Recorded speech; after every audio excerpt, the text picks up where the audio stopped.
Dear listeners, before we get started, drop a quick hi in the comments and let us know where you're tuning in from. Also, if you have any suggestions for us to make the channel better, please let us know. Now let's start with the story. My name is Matthew Grant. I'm 34, a tech engineer by trade, living alone in a compact apartment in Denver. From my window, I can see the snow-capped shoulders of the Rocky Mountains, reminding me every day of why I came here in the first place. I once thought I'd found peace in this place, a kind of stillness. But some wounds never really heal, and some phone calls have the power to rip you right back into the past you thought you'd buried for good. That night, I stood at the door of my apartment, phone in hand. The screen glowed in the dimness, displaying a simple text message from my mother. "I'm sick, Matthew, can you come home?" 10 words, no more, but they cut straight through me, slicing apart the walls I'd built between myself and the Grant name over these past 2 years. I looked out through the glass at the faint silhouette of the mountains against the fading twilight. Denver had been my sanctuary, the place where I'd tried to rediscover myself after leaving my father's company. But I knew I had to go back. Not for my father, never for him, but for my mother, the only one who'd never called me a traitor, even after I left. I moved around my apartment, pulling open drawers, stuffing a few clothes into my old backpack. I paused for a moment, glancing back. The place was simple, clean, spare, a handful of tech books on the table, a guitar resting in the corner that I hardly ever touched. It was my world, a world free from the drama, the poisonous whispers of money and power that clung to the family name like a curse. But the past has a way of finding you, no matter how far you run. Like a predator hunting wounded prey. The drive from Denver to Boulder shouldn't take more than an hour, but every mile felt like a lifetime. I flicked on the radio, letting an old country station fill the silence, trying to calm my nerves, but it was useless. Memories surged, unstoppable. My father, Warren Grant, 63 years old, a tall man with a voice that could fill a room, the way thunder fills a summer sky. He was the head of a mineral mining company, a small empire he'd built out of nothing. And to him, that company was more than a business. It was his legacy, his very reason for being. And me? I was supposed to be the heir, the right-hand man, the eldest son carrying on the Grant legacy. It all fell apart 4 years ago. I remember the moment so clearly. I'd been deep into data systems, routine audits, or so I thought. But what I found was anything but routine. The company wasn't just mining stone and ore. It was mining greed. They'd torn up forests, polluted entire rivers near their sites. And worse, they were evading taxes, their accounting twisted into lies. I couldn't stay silent. One night, I went to my father's office. He was reviewing shipment ledgers, the lamplight casting sharp shadows on his face. My heart was pounding so hard I thought he might hear it. "Dad," I started, voice raw. "I found something. About the accounts and the river. The runoff is destroying everything downstream. We can do better, Dad. We don't have to destroy everything to make money." He looked up slowly, fixing me with those eyes that once made me feel safe. But they were cold now, hard as steel.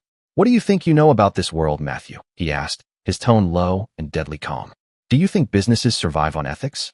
Do you think you can save the world with good intentions?" For the first time, I saw him clearly, not as the hero I'd admired all my life, but as a man devoured by ambition, no longer able to tell right from wrong. I stood there in the silence, every illusion falling away. There was nothing more to say, so I left. No shouting, no accusations. I just quietly cleared my desk and disappeared. My father called it betrayal. He never forgave me for walking away. And truthfully, I never looked for his forgiveness. Travis, my younger brother, was 27 back then. Brilliant, focused, and determined to carve a place for himself in our father's world. He stayed, took over the finances. While I walked away, he stayed rooted, believing that loyalty was the same as duty. He never understood. "You're ruining your life," he told me the last time we saw each other.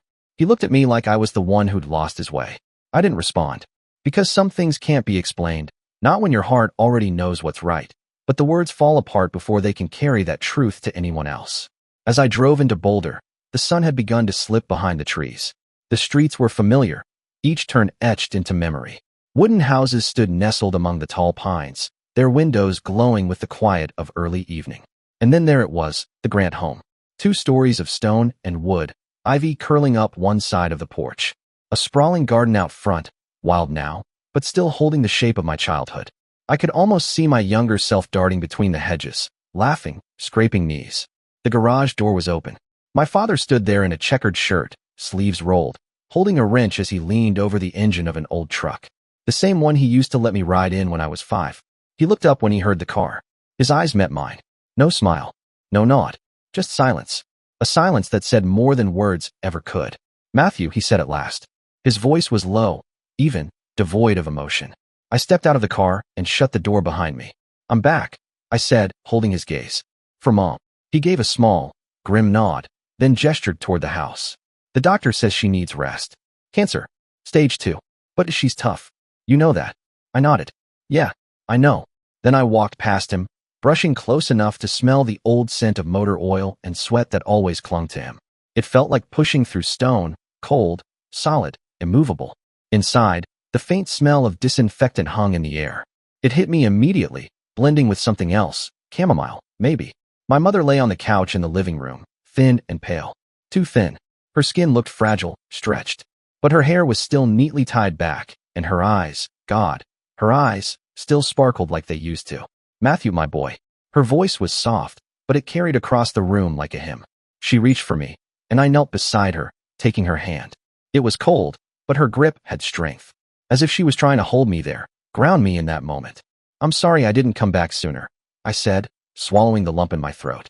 Don't apologize, she whispered, squeezing my hand. I just wanted to see you. And Travis too.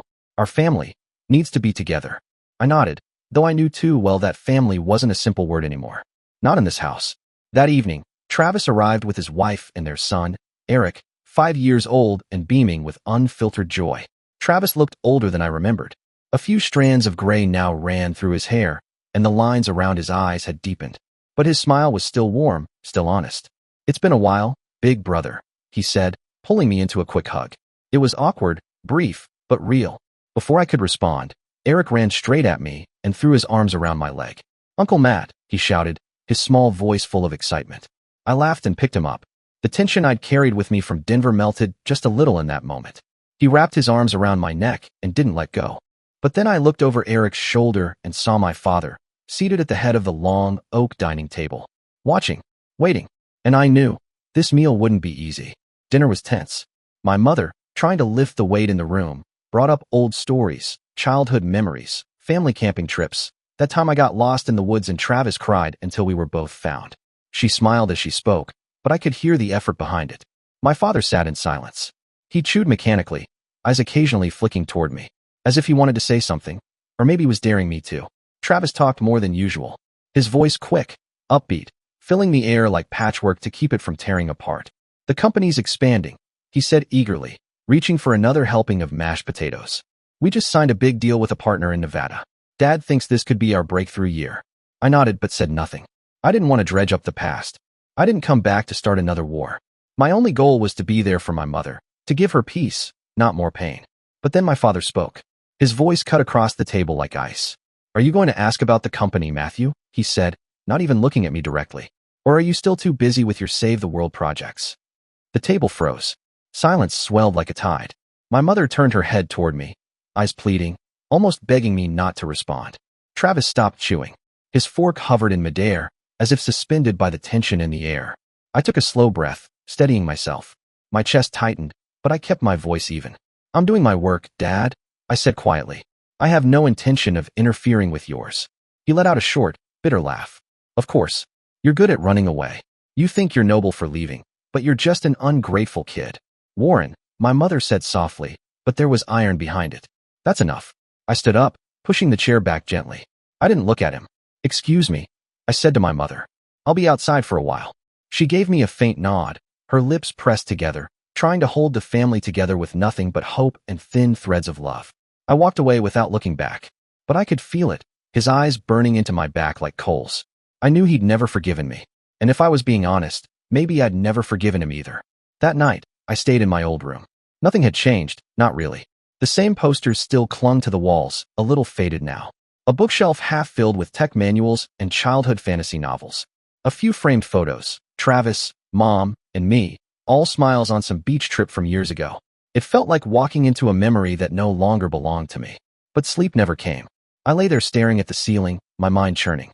I thought of Mom, how much she'd sacrificed, how she'd endured everything to keep us together. I thought of Travis, and how he stayed. He had to know about some of it. He was the financial manager. He must have seen what I saw, yet he still chose to remain.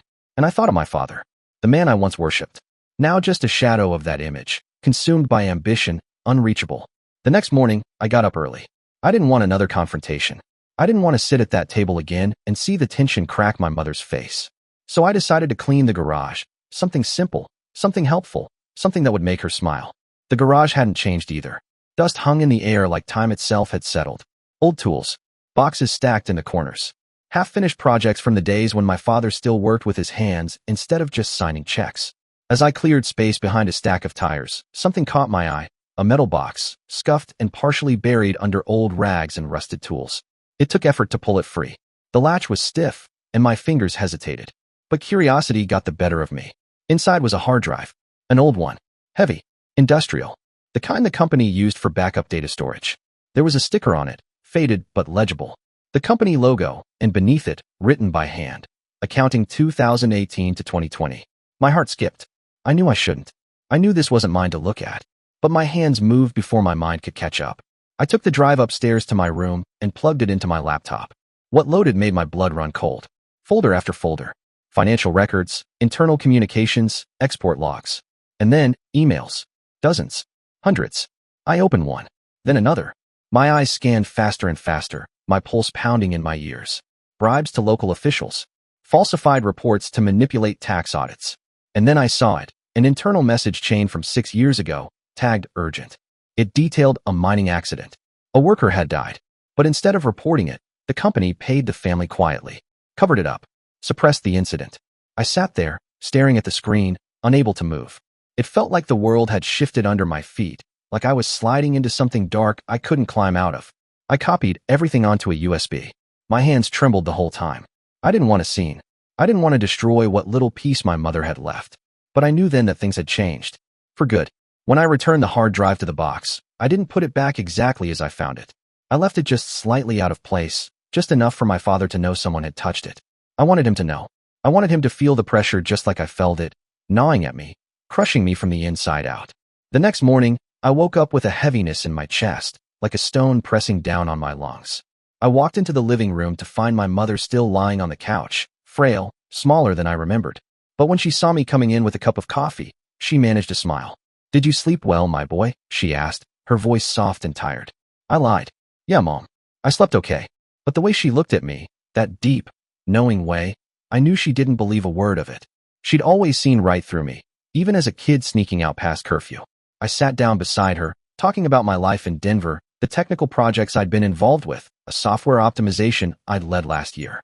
I tried to sound enthusiastic, to distract both of us from the sickness and the tension clawing at this house. But my mind kept drifting back to the hard drive, to those emails, to the worker who'd died and been hidden under hush money. And my father. Always my father. I heard him before I saw him, heavy footsteps on the wooden floor. He appeared in the doorway, wearing a crisp shirt, hair neatly combed as if nothing in the world could touch him. But there was something different in his eyes. It wasn't just anger. It was a coldness, a calculation, like a chess master about to sacrifice a piece. "Matthew," he said, his voice perfectly even. "Come take a walk with me." I hesitated.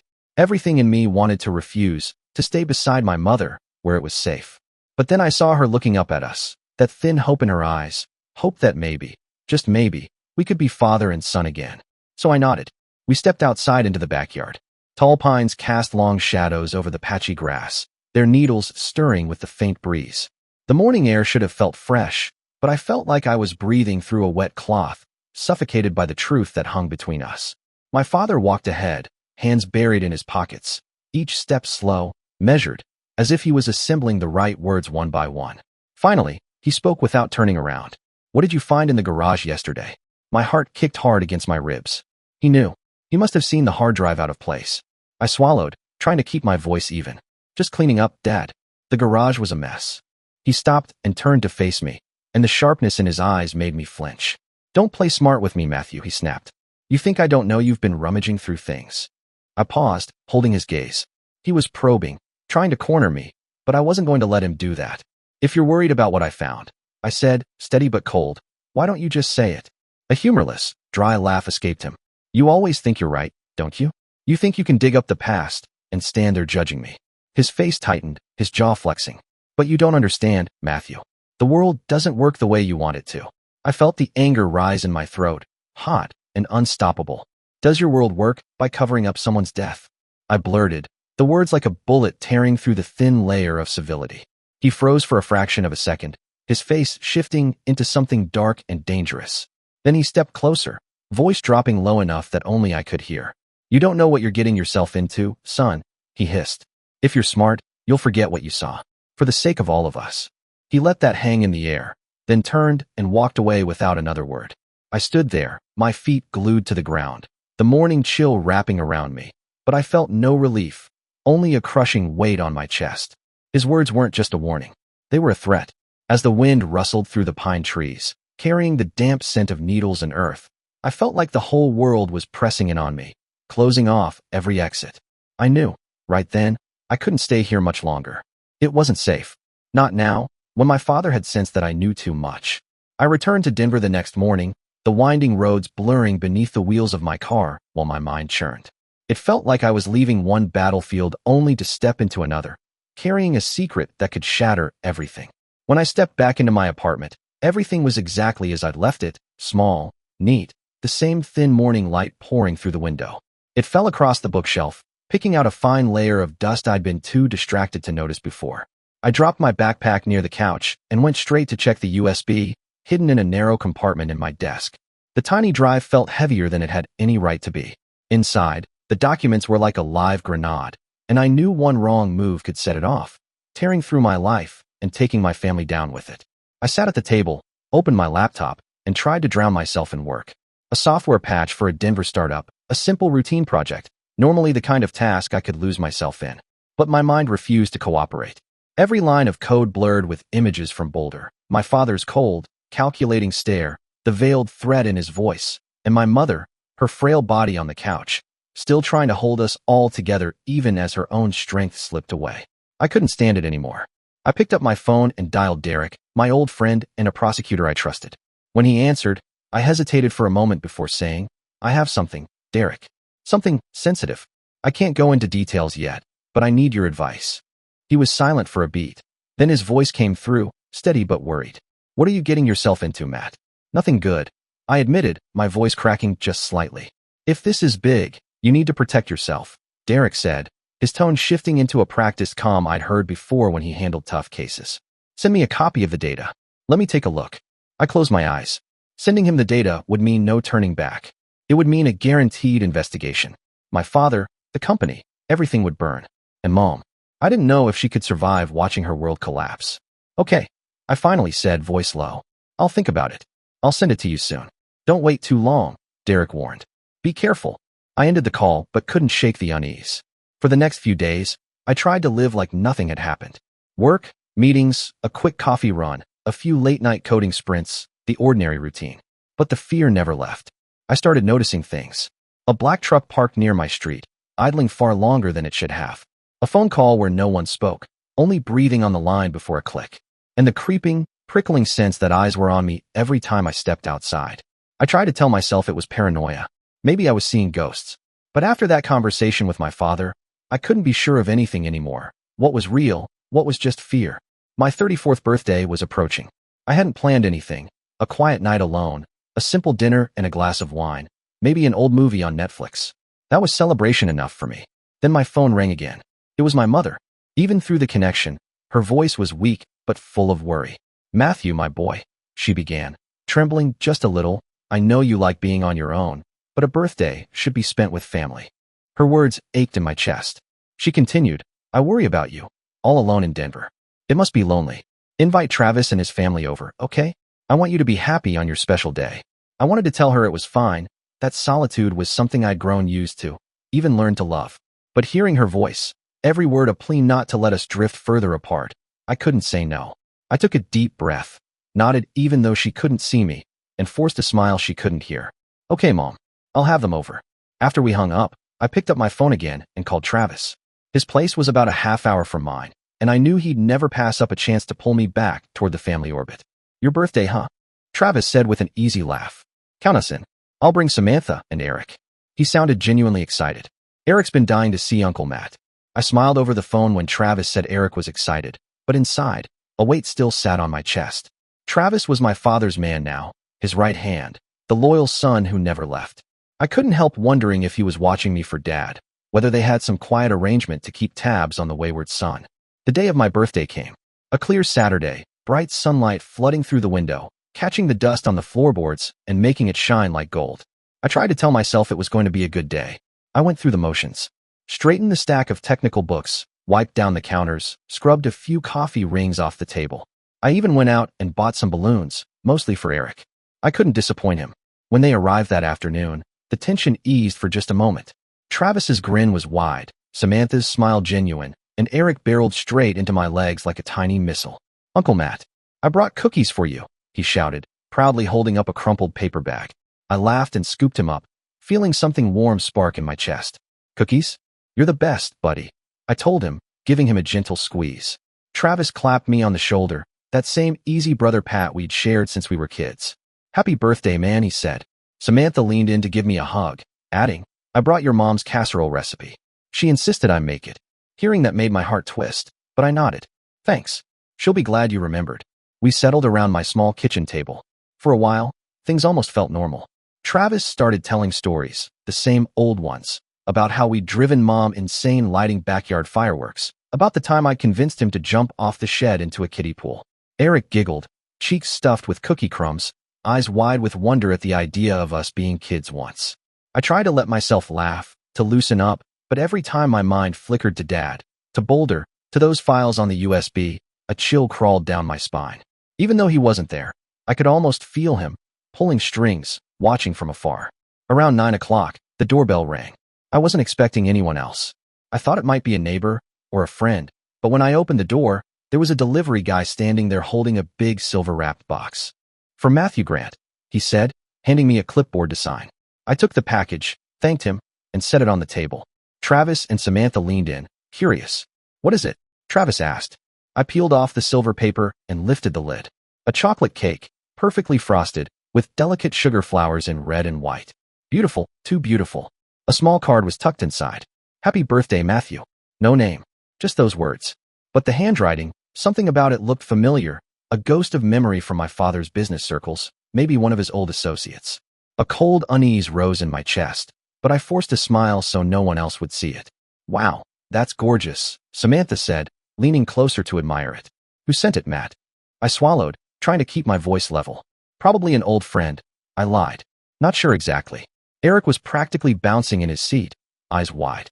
"Can we cut it, Uncle Matt? Please." I forced another smile. "Of course, buddy." But deep down, something felt wrong. I wasn't even hungry, and the idea of eating that cake twisted my stomach into knots. "You guys go ahead," I said, nudging the box toward them. "I'm trying to cut back on sweets." Travis laughed, giving me a playful shove on the shoulder. "You're such an aesthetic, Matt," he teased.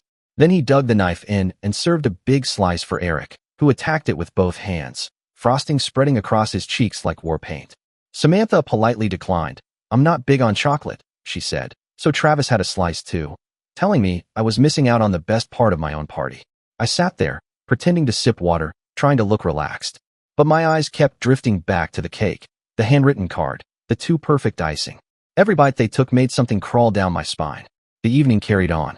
Eric's laughter filled the apartment, bright and innocent, while Travis went on about how he'd started teaching Eric how to fish last summer. Samantha shared stories about how she'd first learned to make cornbread from my mother. It should have felt comforting, familiar, but it didn't. When they left, I hugged Eric a little too tightly, promising him I'd visit soon. Travis clapped me on the shoulder, smiling in that easy way of his. "It's been a while since we had this much fun, Matthew. Thanks for inviting us." I nodded, smiled back, but as I shut the door behind them, I felt like I'd just stepped through an invisible trap. The next morning, my phone rang. I didn't recognize the number at first, but when I answered, it was my father. He almost never called me, and that day, something was different. His voice was soft, unsettlingly soft, almost intimate, the kind of tone he used when I was a kid and he wanted something. "Did you have a good birthday, son?" The gentleness sent a chill through me. I hesitated. "It was nice, Dad. I invited Travis's family over, so it was lively." There was a sharp pause. Then his voice snapped back, hard and cold, like a whip. "What did you just say?" I blinked. Travis's whole family was there. "Yeah, Mom said I should invite them, to make it feel more like." Click. The line went dead. I pulled the phone from my ear and stared at the screen, confused. My heartbeat thudded in my chest. What the hell was that? Then my eyes slowly drifted toward the kitchen counter. The leftover cake still sat there, its perfect icing now dulled in the morning light. And suddenly a thought, a sickening, impossible thought, flashed through my mind. No, no, it couldn't be. My father wouldn't. Would he? But I remembered his eyes in the backyard. His threat. The flat tone in his voice when he said I didn't understand how the world worked. I knew, deep down, I knew, he was capable of anything. 30 minutes later, my phone rang again. It was Samantha. Her voice came through the speaker trembling, almost incoherent. Eric and Travis, they're sick. They're in the hospital. Can you come right away? My heart froze. What? What's wrong? What happened? She sobbed. I could barely make out the words. I don't know. After Travis spoke to someone, he got scared. He rushed Eric to the hospital. The doctors say it's poisoning. Acute liver failure. There was a pause. Her voice cracked. Eric, he's critical. Matthew, Travis is in a coma. Please come now. I didn't even respond. I just moved. I bolted from the apartment, keys in hand, my legs numb, thoughts scattered. My car peeled out of the parking lot, tires shrieking. The drive to Boulder blurred into a gray tunnel of noise and dread. Poisoning. Travis and Eric. The cake. My father. I didn't want to believe it. I didn't want to let the thought finish forming in my mind. But it was already there, buried deep in my gut like ice. When I arrived at the hospital, I found Samantha in the hallway, standing alone, clutching Eric's small blue jacket like it was the only thing keeping her upright. They started vomiting this morning, she whispered when I approached. The doctors say Eric and Travis are in critical condition. I'm so scared, Matthew. I reached out, took her hand. It was trembling. I wanted to say something, anything, but the words tangled in my throat and never came out. I asked to see the doctor. He came out quickly, serious-faced, and spoke in clipped, clinical terms. Both patients are showing signs of severe poisoning, he said. A potent toxin affecting the liver. We're running further tests, but their condition is very serious. His words were knives. I felt every syllable. When he left, I looked back at Samantha. Her face was pale, her eyes red, and behind her trembling lips was a woman doing everything she could not to fall apart. I wanted to be strong for her, to offer something solid to lean on, but my mind wouldn't stop spinning. The cake. My father's voice. The call. The silence. I sat in the hallway, head bowed, trying to piece it all together. And then I saw him. At the far end of the corridor. Warren Grant. My father. He walked in like he owned the place. Gray suit sharp as ever, hair perfectly combed, not a wrinkle out of place. But his eyes, they were alert in a way I hadn't seen before. Like he was calculating every second, every movement. He approached Samantha first, placing a hand gently on her shoulder. I couldn't hear what he whispered, but she nodded, tears still streaming silently down her face. Then she stepped aside, wiping her eyes, leaving us, just me and him, standing face to face in the cold, fluorescent-lit hallway. Matthew, he said, his voice smooth, as icy as ever. Are you okay? I stared at him, a fire rising in my chest that I could barely control. Okay, I said, my voice cracking with fury. How could I be okay when Travis is in a coma and Eric, a 5-year-old boy, is fighting for his life? I stood, stepping toward him. The hallway around us seemed to shrink until there was only him and me, eye to eye. You know what's going on, don't you? I asked, my voice low and trembling with restrained rage. I didn't want Samantha to hear, not now. The cake. Your call this morning. What do you know about this? For the briefest moment, I saw something flicker in his eyes. Surprise? Maybe. But then it vanished, buried under that same familiar mask of cold composure. What are you talking about, Matthew? He said with practiced calm. You think I had something to do with Travis and Eric getting sick? You're out of your mind. Don't play dumb. I snapped, stepping in closer. His cologne, that same sharp cedar scent from my childhood, hit me like a wave, now mixed with something rotten. That cake was sent to my house with a card from an old friend. You remember that, don't you? No name, just enough to make me curious. And now they're in there, poisoned. You think I'm just going to believe that's a coincidence? His jaw clenched, but he didn't back away.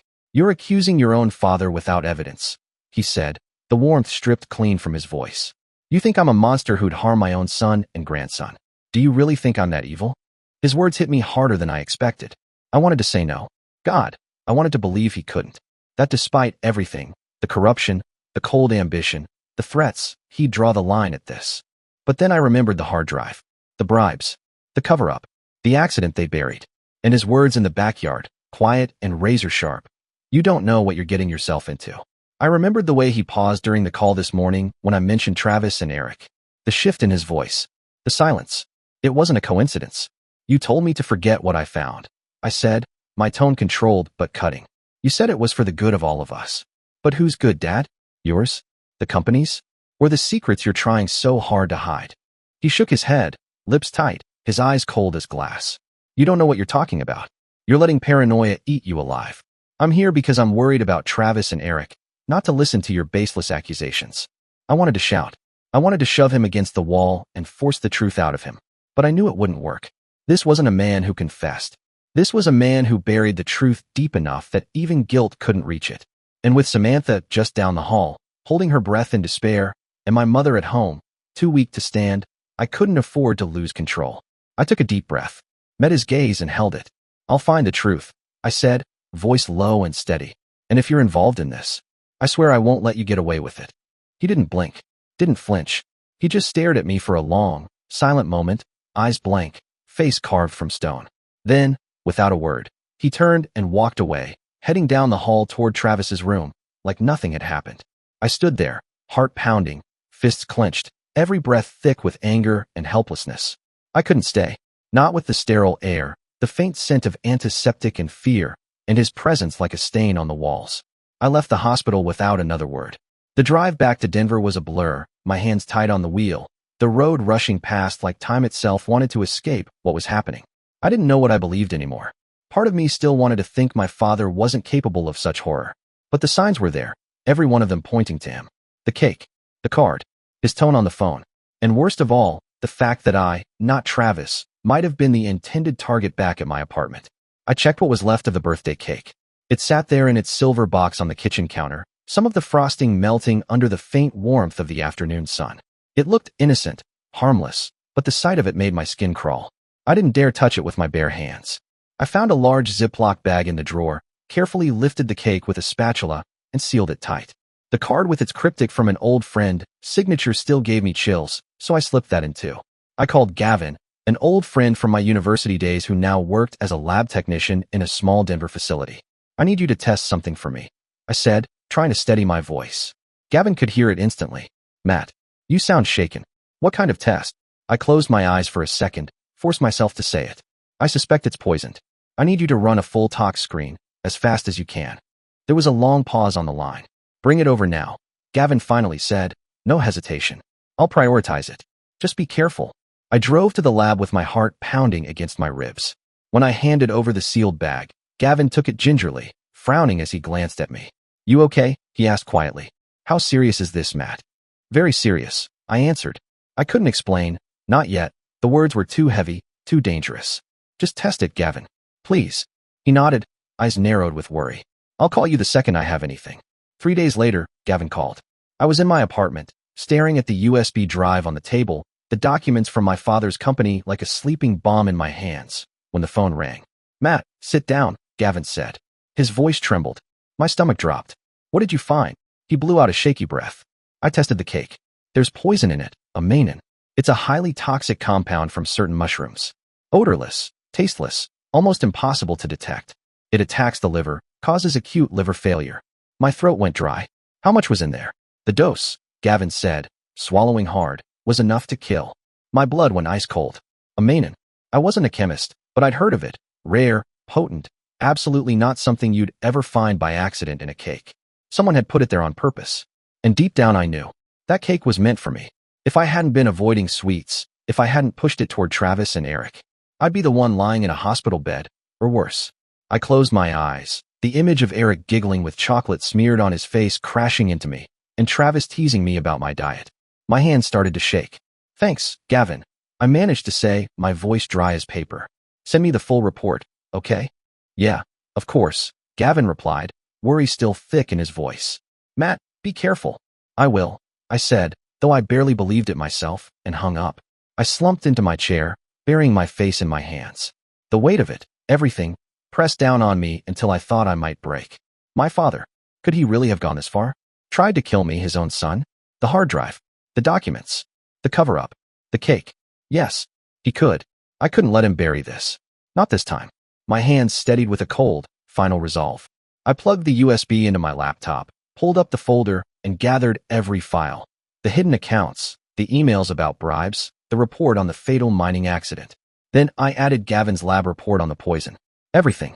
I compressed it into a single encrypted archive and attached it to an email addressed to Derek, my friend in the prosecutor's office. Derek, this is everything I have.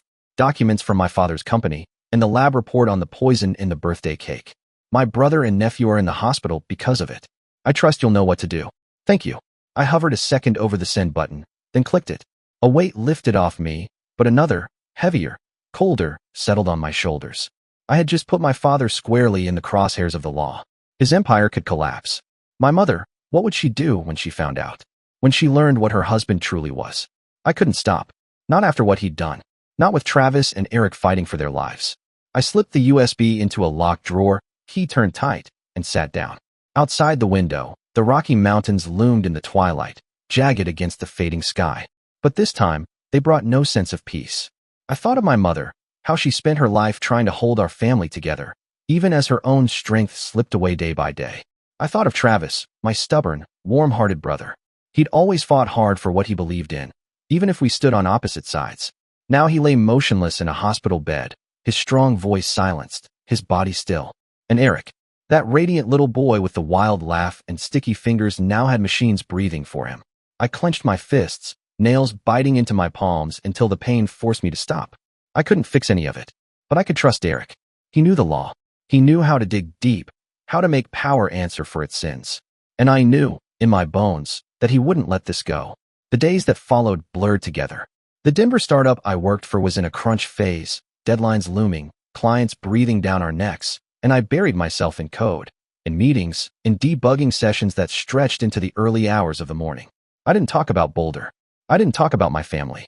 But every evening, as I returned to my apartment, I found myself checking my phone the second I stepped inside, waiting for a message from Samantha, waiting for a call from Derek.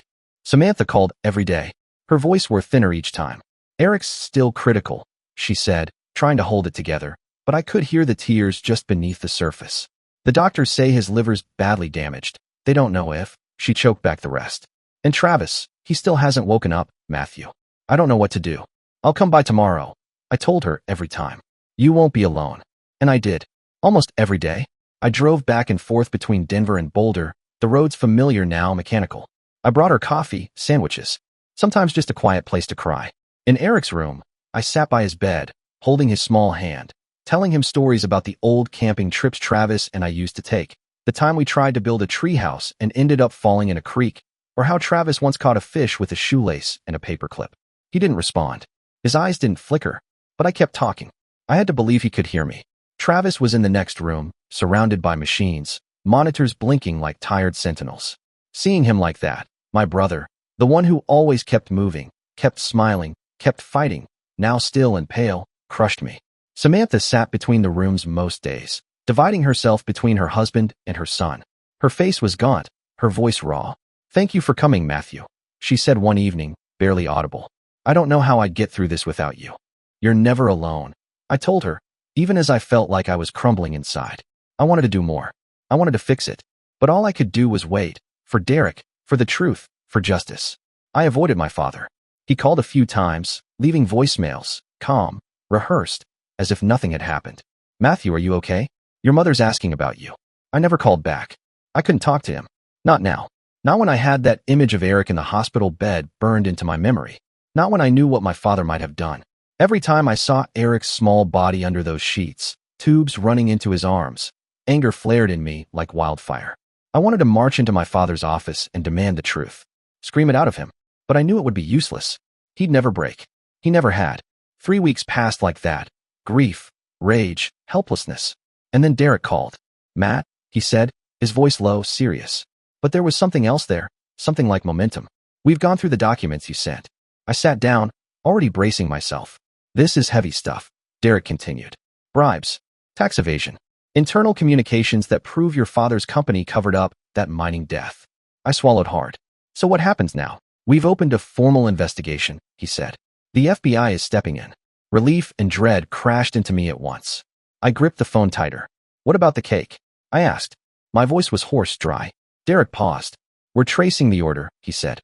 The bakery invoice led to a dummy account, but some of the payment transactions linked back to a shell company, a subsidiary of Grant Minerals.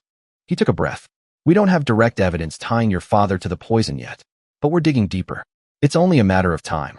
I sat there, stunned. "You did the right thing sending this to me, Matt," he added. Thanks, Derek, I said softly. But as I hung up, I stared at the wall in front of me, my thoughts spiraling. Justice was coming. The machine my father built was starting to crack. But at what cost? My mother, frail and dying, might never survive the fallout. And if Travis didn't wake up, if Eric didn't make it, would justice ever be enough to ease the pain? Over the following weeks, I heard about my father through the news and through Derek. The federal prosecutor's office announced a major investigation into Grant Minerals, with allegations of bribing local officials and large-scale tax evasion. My father's name was splashed across every headline next to words like corruption and scandal. Their stock crashed. The empire he'd spent his life building was starting to crumble. Once, I even saw him on TV, standing in front of the company's headquarters, a wall of microphones in his face. He looked older than I'd ever seen him, hollow cheeks, heavy lines under his eyes, but still defiant. I'm innocent, he told the press, voice steady, chin high. This is a witch hunt. I didn't believe him. Not anymore. Then one evening, my phone rang. My mother. Her voice was so thin I could barely hear her over the static. Matthew, what's happening with your father? She asked. The news. They're saying terrible things. What do you know? I froze, my throat tightening. I didn't want to lie, but I couldn't bear to break her heart completely. Mom, I'm not sure, I said, choosing every word like a landmine. I'm trying to do the right thing. She went quiet for a long moment, and I thought the call had dropped. But then she whispered, so fragile it nearly shattered me. I just want our family to be at peace. Those words sliced right through me. I wanted to promise her everything would be okay, but I couldn't. Not with Travis and Eric still fighting for their lives, and my father tangled up in crimes that were finally coming to light. 2 months passed. It felt like a lifetime. Derek called again, urgency in his voice. Matt, we've got more evidence, he told me. Internal emails from your father's company. They link a former assistant of his to ordering the cake. My pulse roared in my ears. Do you have proof it was my father? I asked. Derek sighed. There's no direct evidence tying him personally to the order, but the assistant says he was following instructions from the top. We're building the case, Matt. We'll get there. I let out a breath I didn't even know I was holding. Thanks, I said, my voice rough. Keep going. After hanging up, I just slumped in my chair, staring out the window. The Rocky Mountains stood there in the evening haze, but they didn't look majestic anymore. They looked distant, muted, like a painting someone had left out in the rain. I had done the right thing. I knew that. I had to know that. But the cost of exposing the truth was becoming clearer every day. Travis and Eric were still in the hospital. My mother was growing weaker, her voice fainter every time she called. And my father, the man I had once worshipped, was facing the crushing weight of the law. I didn't know if I had the strength to see this all the way through, but there was no turning back. The weeks that followed blurred together, long days at the startup, writing code, leading client calls, pretending to be okay. But my mind was always at the hospital. Every time I stepped into that sterile hallway, I saw Samantha, sitting between 2 rooms, Eric's and Travis's, her eyes red, her face gaunt. It was like watching a candle burn itself to nothing. Then, finally, a small mercy. A few weeks later, Eric started showing signs of recovery. The doctors said he'd passed the critical stage, but the damage to his liver was permanent. He would need a strict diet, medication, constant monitoring for the rest of his life. I held his tiny hand, the same one that once smeared chocolate frosting across my birthday table, and felt the weight of it all slam into my chest. If I hadn't handed him that cake. If I hadn't. I swallowed hard, pushing the guilt down. But Travis, he wasn't so lucky. One morning, just as I was sipping coffee in my apartment, my phone rang. It was Samantha. Her voice was broken, ragged, like something inside her had cracked wide open.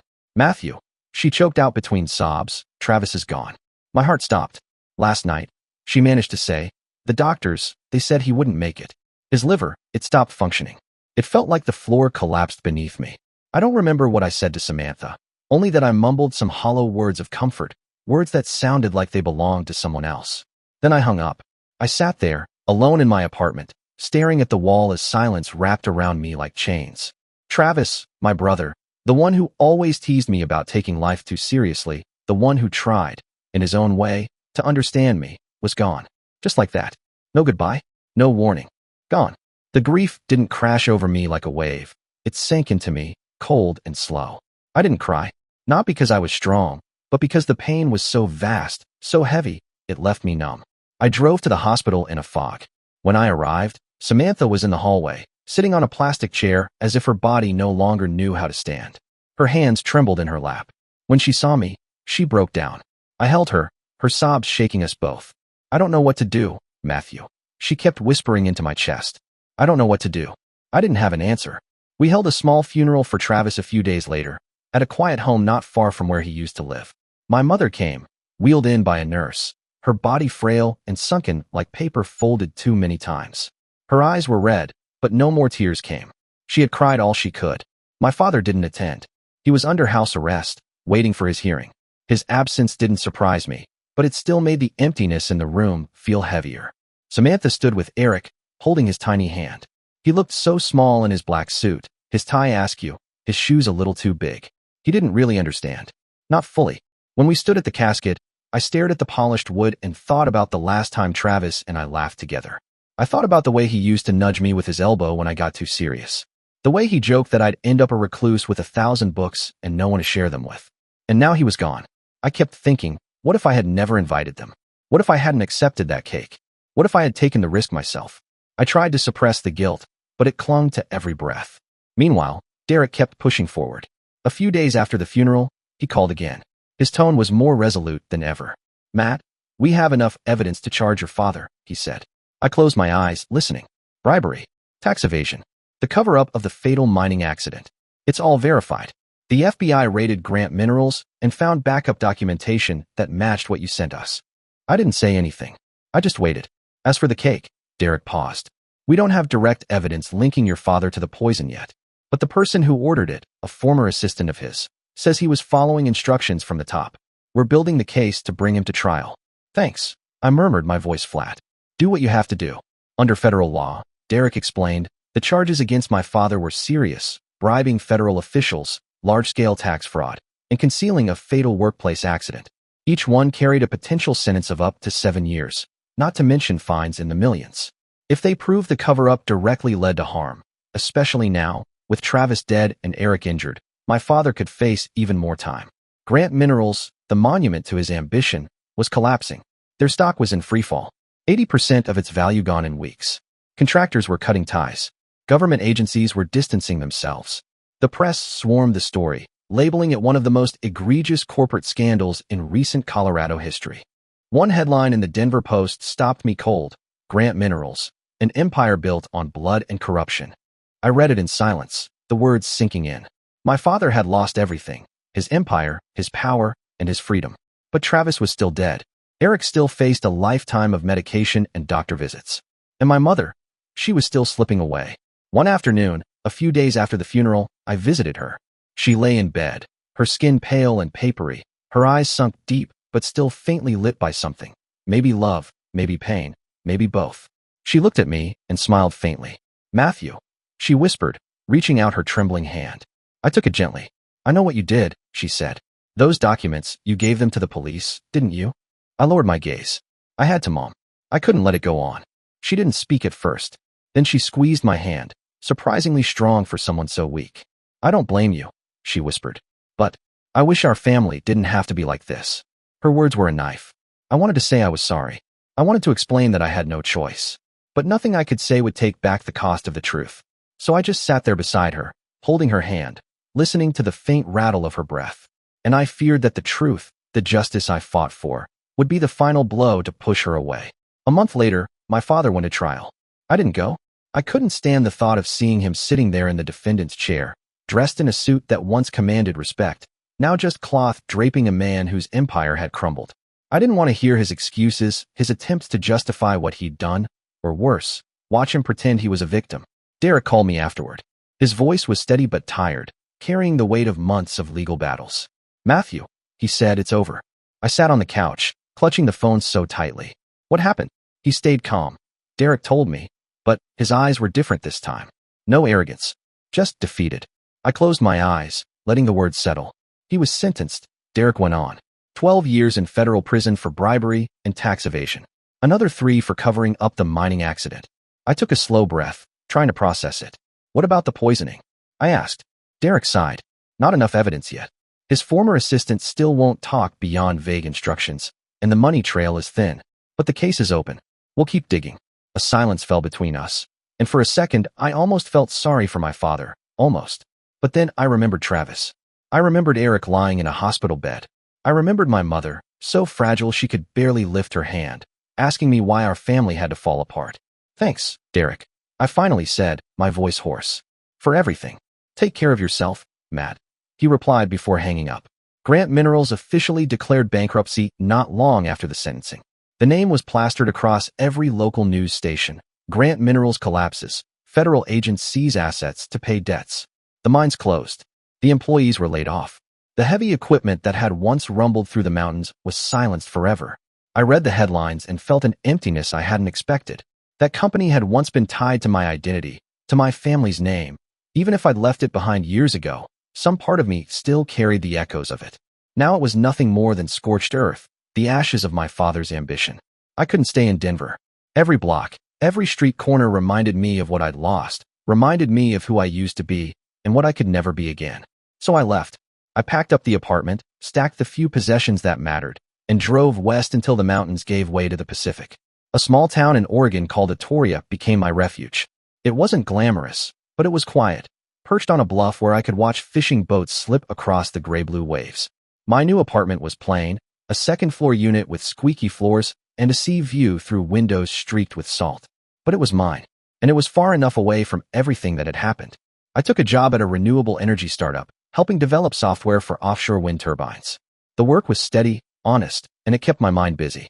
The people there were good, unassuming folks, the kind who didn't pry, who let me be. They called me Matt, just another engineer with a quiet nature and a taste for black coffee. I liked it that way. But every evening, when I came home and shut the door, the quiet returned like a phantom. I had a photo on my new desk, Travis holding up a trout he'd caught, grinning ear to ear, with Eric sitting on his shoulders, wielding a stick like a sword. Whenever I looked at that picture, my chest tightened so hard it hurt to breathe. Travis was gone, and Eric, though he had survived, would never have a normal life. Every week, I called Samantha to check on him. He's okay, she would tell me, though I could hear the cracks in her voice. He keeps asking about his dad, though. I don't know what to say, Matthew. I try to answer, but the words felt useless. I sent money whenever I could, even though she insisted. You've done enough, Matthew, she'd say. But deep down, I knew I hadn't. I was the one who'd passed that cake across the table. I was the one who had drawn Travis and Eric into the crossfire between me and my father. I never told Samantha how heavy that guilt weighed on me, but I knew she could see it in my eyes whenever we spoke. And my mother, she never recovered. After Travis's funeral, she seemed to fade, as though all the light had drained from her. She passed away quietly, in her sleep, a few weeks later. When they called me, I didn't feel shock, just an aching numbness. It was as if she had finally grown too tired to keep fighting for a family already broken beyond repair. I returned to Boulder for her funeral, standing in front of her coffin, feeling as if the last fragile piece of my family had been laid to rest. My father wasn't allowed to attend. He was serving his sentence in a federal prison in Colorado. I never visited. I didn't send letters. I didn't ask about his condition. I didn't even know if he was informed of my mother's death, and I didn't care. He'd made his choices. He'd carved out a path of power and control, paved with silence and betrayal, and that path had destroyed everything it once promised to protect. Before leaving Boulder for what I knew would be the last time, I drove to the old family home. The driveway was empty. The windows, once glowing with warm light and noise, were now dark and blank. A small sign in the front yard read "For sale." I stood outside the house for a long time before walking in. The door creaked the same way it always had, but the life inside was gone. The furniture was cleared, the curtains removed. Walls once covered with photos and framed memories were now bare and echoing. I stepped into the living room and just stood there. The sun filtered through the dusty window panes and lit the space where my mother's recliner used to be, the same spot where she'd once reached out and held my hand, her voice trembling as she begged me not to let this family fall apart. That day felt like another lifetime now. I wandered through the house in silence, stopping in each room like I was walking through a museum of ghosts. In the upstairs hallway closet, behind an old sewing basket and a cracked photo album, I found a small box. Inside were letters, faded envelopes labeled in my mother's handwriting. Some were addressed to Travis, others to me. Letters she'd written when we were kids and never sent, maybe because she thought there would always be time. My fingers trembled as I opened one addressed to me. The paper was worn, her script uneven. "Matthew, my boy, you're stronger than you know. Don't let pain define you." I read it twice, then folded it carefully and tucked it into my pocket. I closed the box, left it in the closet, and walked down the stairs. I didn't look back when I locked the door. Back in Atoria, I lived quietly. I kept my head down. I worked. I walked the beaches. The sea helped. Something about the wind and salt and the rhythmic crash of the waves offered a kind of numb healing that the mountains in Colorado never could. I no longer hated my father. That fire had cooled. What remained was a deep sadness. Warren Grant, once a giant in my eyes, was now just a man. A man sitting in a prison cell, aging fast, serving a 12-year sentence for crimes committed in the name of ambition. With his health already on the decline, I doubted he'd live long enough to walk free again. The press had stopped talking about him. Grant Minerals was just a headline from last quarter, a cautionary tale in business textbooks. But I couldn't forget. Not because I wanted vengeance, but because the truth came at a cost. I used to believe the truth would set me free, that exposing what my father had done would bring clarity, closure, justice. But justice, I realized, doesn't always come with peace. It just puts things where they belong. No more illusions. No more pretending. I wrote a letter to my mother one night, not to send, just to write. In it, I told her everything. And I ended it by saying, sometimes the cost of truth is a loss that can't be undone. That's when I started keeping a journal. Not to document the scandal, not to retell the story, but to understand myself. Each page became a place for the pain I couldn't say out loud. My thoughts about Travis, about Eric, about Mom, even about Dad. I wrote down what I wished I'd learned sooner. One entry read, ambition, when left unchecked, doesn't just consume the person chasing it. It devours everything and everyone in its path. That was my father's legacy. But the biggest lesson? That was about forgiveness. Not for my father. For myself. I had carried guilt like a second skin. For leaving the company. For ignoring signs. For handing that cake to Eric. For not seeing it all coming. But I came to understand, I couldn't control everything. I could only do what was right. Even when it hurt. And if there's anything I could say to someone, anyone, reading this story, it would be this. Cherish your family. But don't let loyalty blind you from what's right. The truth might tear your world apart. But silence is crueler. And above all, live a life you won't regret when you look back. I'm still learning how to do that. One morning, I stood on the Etoria shore, the cold ocean wind brushing past me as waves pounded the rocks below. I pulled out my mother's letter. Read the last lines again. Don't let pain define you. I folded it gently and slid it back into my pocket, letting the sea breeze ruffle my hair and sting my eyes. I didn't know if I'd ever find complete peace, but I knew I was trying. And maybe that was all I could do. Dear listeners, please share your thoughts in the comments section below and don't forget to like, share, and subscribe.